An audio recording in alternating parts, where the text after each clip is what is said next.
ସାଧାରେ ତ ସବୁବେଳେ ତରକାରୀ କରିକି ଖାଇଛନ୍ତି। କେବେ କିଛି ପନିର କିଛି ପୋଟଳ ଆଉ ଆଳୁକୁ ମିଶାଇକି ତରକାରୀ କରିଛନ୍ତି ପୋସ୍ତକ ବାଟିକି? ଯଦି ବନେଇ ନାହାନ୍ତି ତ ଆଜି ବନାନ୍ତୁ। ଆଉ ତା'ର ଟେଷ୍ଟ ଆପଣମାନେ ନିହାତି ପକାଇ ବନେଇଲେ ହିଁ ଜାଣିପାରିବେ। ଆଉ ଆପଣଙ୍କ ଅନୁଭବ ମୋ ସହିତ ନିଶ୍ଚୟ ସେୟାର କରିବେ। କାହିଁକିନା ଖାଲିରେ ତ ତରକାରୀ ଆପଣଙ୍କୁ କହିଲେ ଆପଣମାନେ ବିଶ୍ୱାସ କରିବେନି। କିଛି ବନେଇକି ଖାଇଲେ ହିଁ ଜାଣିପାରିବେ ତା'ର ଟେଷ୍ଟ କେତେ ବଢ଼ିଆ ଥିଲା। ତ ଏଠି ମୁଁ ନେଇଛି ଦେଖନ୍ତୁ, ଅଧ କିଲୋ ହେବ ପୋଟଳ ନେଇଥିଲି। ସେ ପୋଟଳକୁ ଏବେ ତେଲ ଦେହରେ ଭାଜି ଦେଇଛି। ଆଉ ଆଳୁ ମଧ୍ୟ ଦୁଇଟି ମିଡ଼ିୟମ୍ ସାଇଜ୍ର ଛୋଟ ଛୋଟ ଆଳୁ, ଯାହାକି ପୁରା ସ୍କ୍ୱାର ଟାଇପ୍ର କାଟି ଦେଇଛି। ଆଉ ତାକୁ ସବୁକୁ ଏବେ ଛାଣି ଦେଇଛି। ପୋଟଳ ଆଳୁକୁ ଟିକେ ଭଲ ଭାବରେ ଛାଣିଦେଲେ ତାର ପାଣିଚିଆଟା ଯେବେ ତରକାରୀରେ ପକାଇବେ ଆଉ ପୋଟଳଟି ପାଣିଚିଆ ଲାଗିବନି। ଆଉ ଯଦି ଖାଲି ପୋଟଳଟିକି ତମେ ଭାଜିଦେବେ ତ ସେଇଟା ଟିକେ ପାଣିଚିଆ ଲାଗେ। ତ ଏମିତିଆ ଛାଣିଦେଲେ ସେ ଟେଷ୍ଟ ତାର ବହୁତ ବଢ଼ିଆ ହେଇଯାଏ। ତ ସେଇଥିରେ ମୁଁ ଘରରେ ପନିର ବନେଇଥିଲି। ଆଉ ସେଥିରୁ କିଛି ପନିର ମୁଁ ଏଥିରେ ଛାଣି ଦେଇଛି। କାହିଁକିନା ଏ ପନିରଟି ଘର ପନିର ଆଉ ବହୁତ ଭଲ ଲାଗେ।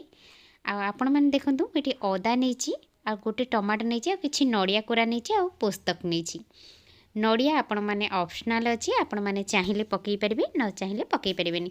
ଯେହେତୁ ମୋ ପାଖେ ଥିଲା ମୁଁ ସେଥିପାଇଁ ଏଥିରେ ପକାଇ ଦେଇଛି। ଏଥିରେ ଗୁଜୁରାତି ଗୋଟେ ଦେଇଦେଇଛି, ଆଉ ଡାଲଚିନି କିଛି ଦେଇଦେଇଛି। ତାକୁ ମସଲା ପାଇଁ ଏବେ ଚିକଣ କରିକି ବାଟି ଆଣିଛି। ତ ଏଇଠି ଆମର ଏବେ ପନିରଟି ହେଇଗଲାଣି। ତ ମୁଁ ଏବେ ଗୋଟେ ପ୍ଲେଟ୍କୁ ମଧ୍ୟ କାଢ଼ି ଦେଇଛି। ସେଇ ସେମ୍ କଡ଼େଇରେ ମୁଁ ଏବେ 2 ଚାମଚ ହେବ ତେଲ ଦେଇଦେଇଛି। ଗୋଟେ ତେଜପତ୍ରକୁ 2 ଭାଗ କରି ଛିଡ଼େଇ ଦେଇଛି। ଆଉ ଯେଉଁ ମସଲାଟିକି ଆମେ କରିଥିଲେ ତାକୁ ମଧ୍ୟ ସେଥିରେ ଆଡ଼୍ କରିଦେଇଛି। ଏବେ ଆମର ସବୁ ମସଲାଟି ଦେଖନ୍ତୁ ପୁରା ହେଇ ଆସିଲାଣି।